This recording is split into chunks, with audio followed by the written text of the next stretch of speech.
Hello everyone and welcome to the channel. In this video, I will show you exactly how to locate a phone number on Google Maps. If you have the consent of a friend or family member, locating their phone number on Google Maps can be a quick and efficient way to find their current location. This can be particularly useful for meeting up or checking in on someone. To locate your phone number, open up the web browser.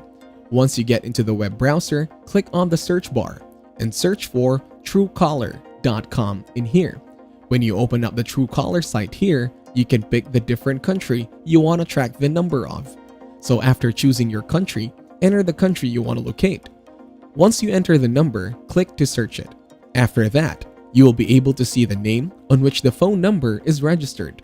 Also, you can see the location of the phone number you just entered. When you find the location of your entered number, you can look for it in Google Maps. If you enjoyed this video, like it and share your comments or questions below.